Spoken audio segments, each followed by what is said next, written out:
दोस्तों अब हमारी जो गेहूं की फसल है वो लगभग लास्ट स्टेज पे है। मतलब गेहूं की फसल में बालियां निकल चुकी हैं या फिर निकल रही हैं। तो इस स्टेज पे जो है हम कौन सा खाद उर्वरक डालें, कौन सा स्प्रे करें जिससे बालियों का साइज़ बढ़ सके, दानों का साइज़ बढ़ सके और दाने जो हैं अच्छी क्वालिटी के बने, इसके लिए कौन सा स्प्रे करें। देखिए दोस्तों, डिटेल में जानकारी दूंगा और बहुत ही इन्फॉर्मेटिव जानकारी है।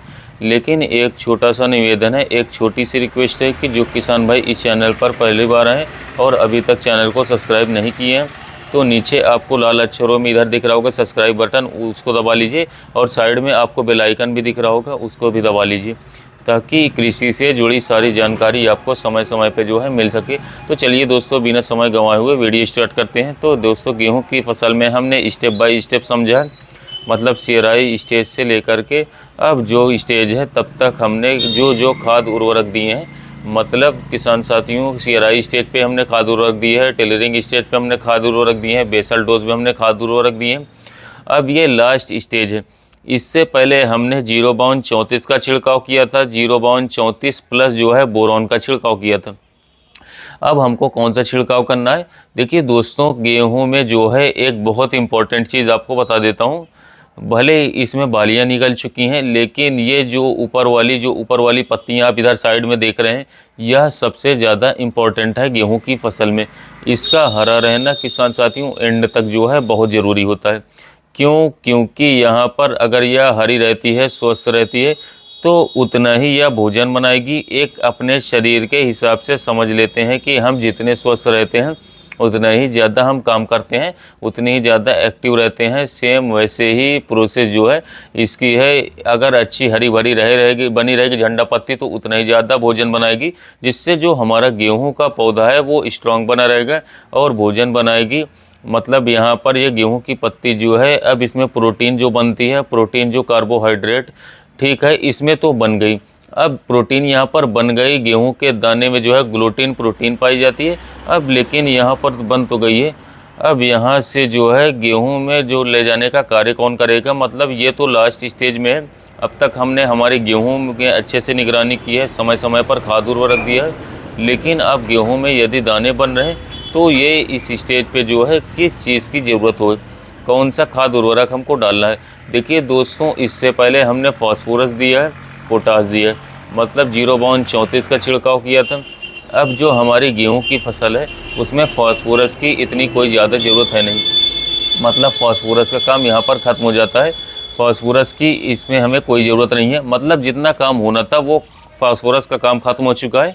अब यहाँ पे जो है जो प्रोटीन और कार्बोहाइड्रेट जो है यहाँ पर जो बन रहा है, जो भोजन बन रहा है, उसको ले जाने के लिए जो है उसको इस पत्ती से जड़ तक और जड़ से दाने तक ले जाने का काम कौन करता है? पोटाश। पोटाश का छिड़काव हमको करना है। देखिए दोस्तों, पानी और खनिज लवण जो है गेहूं के पौधे में नीचे से ज़मीन से जड़ से ले लेता है। पानी और खनिज लवण ये सब जड़ से ले लेता है। लेकिन यहाँ पर ये जो हरी पत्तियाँ आपको दिख रही हैं, यहाँ पर भोजन बनता है, प्रोटीन का निर्माण होता है। इसीलिए ये जो ऊपर वाली पत्तियों का विशेषकर आपको ध्यान देना। ये लास्ट स्टेज पे मैं नहीं बता रहा हूँ, मैं शुरू से लेकर के एंड तक इसका हरा भरा रहना बहुत ज़रूरी है। नीचे की पत्ती भले ही आपकी पीली पड़ गई हो या फिर गिर गई हो, उससे कोई भी फ़र्क नहीं पड़ता है। लेकिन यहाँ पर जो आपको ये पत्ती दिख रही है, इसका हरा भरा रहना बहुत ही ज़रूरी है। ये अगर यदि हरी भरी है तो आपकी फसल एकदम स्वस्थ है, उसमें कल्ले भी अच्छी रहेंगे, दाने का आकार भी सही रहेगा और बालियों का साइज़ भी सही रहेगा। अब देखिए दोस्तों, पोटाश का क्या काम रहता है।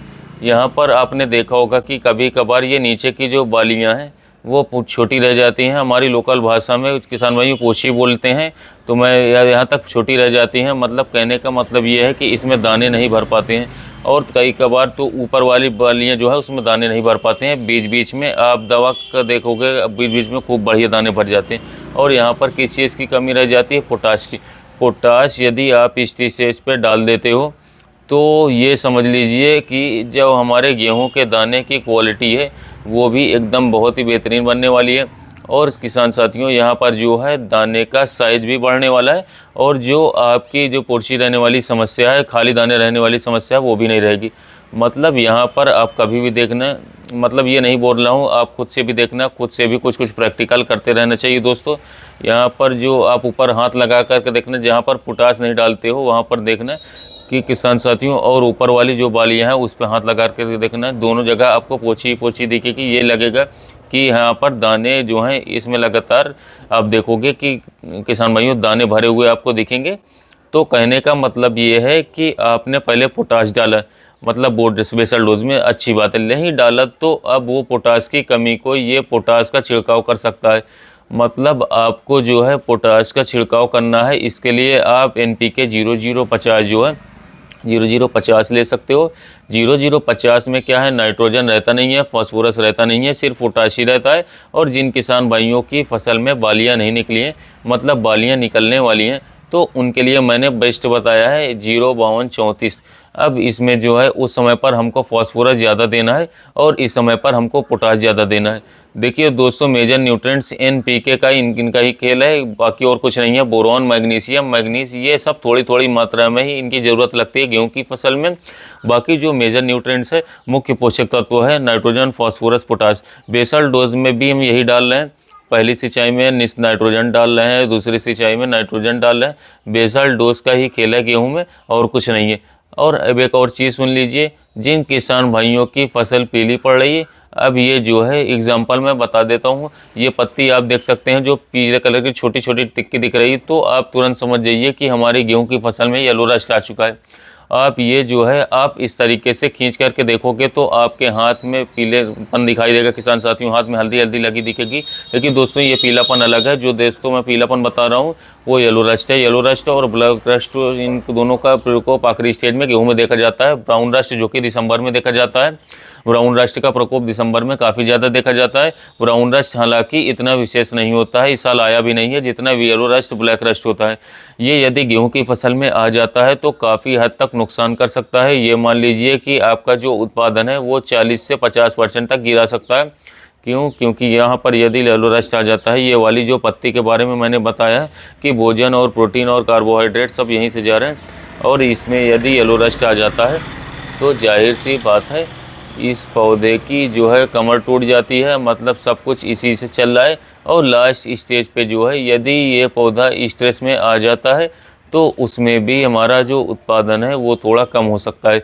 इसलिए आपको ये ध्यान रखना है कि इस समय पर जो है पौधा स्ट्रेस में नहीं आना चाहिए। पोटाश का आपको छिड़काव करना है। पोटाश इसकी काफ़ी ज़्यादा क्षमता बढ़ा देता है, रोग प्रतिरोधक क्षमता बढ़ा देता है, रोग से लड़ने के लिए, खड़ी रहने के लिए। यदि आप देर से सिंचाई करते हो तो उस कंडीशन में ये पौधा स्ट्रेस में नहीं जाएगा यदि आपने पोटाश का छिड़काव कर दिया। और पोटाश का छिड़काव यदि आपने नहीं छिड़काव नहीं किया और कुछ दिन यदि आप सिंचाई करने में लेट हो जाते हैं तो वहाँ पर ये पौधा स्ट्रेस में चला जाता है। तो सीधी सी बात है, ये हमारा उत्पादन गिरा देगा। इसलिए पोटाश का थोड़ा महत्व आप समझ लीजिए। पोटाश आपको लास्ट स्टेज पे जो है छिड़काव करना है, और 1 kg आपको 1 एकड़ में लगेगा। 120 लीटर पानी में घोल करके स्प्रे करना है। और इसके अलावा आपको इसके बाद कोई भी छिड़काव नहीं करना है, सिर्फ पोटाश का ही आपको लास्ट स्टेज में छिड़काव कर देना है। और जिन किसान भाइयों ने अभी 05234 का छिड़काव नहीं किया है और उनकी फसल में बालियाँ निकलने वाली हैं या फिर 50% बालियाँ निकल चुकी हैं, तो उनके लिए मैंने बेस्ट बताया था। आप 05234 प्लस बोरॉन का छिड़काव कर दीजिए। इसका स्प्रे कर सकते हो। और या फिर आपने सिंचाई नहीं की है तो छिड़काव भी कर सकते हो। छिड़काव में थोड़ा कॉस्टली पड़ेगा, मतलब जहाँ पर 1 किलो लग रहा है वहाँ पर 2 किलो लगेगा। इससे बेटर है कि आप स्प्रे कर दीजिए। और 0 स्प्रे में ज़्यादा अच्छा रिजल्ट रहेगा बिखराव के मुकाबले। तो 0050 का आप छिड़काव इस समय पर करें जब गेहूं में बालियां पूरी तरीके से निकल चुकी हैं और गेहूं का आपका लास्ट समय चल रहा है, बालियां पूर्ण रूप से निकल चुकी हैं। तो इस समय पर NPK 0050 का छिड़काव करके आप गेहूं में एक शानदार मन मुताबिक उत्पादन ले सकते हैं।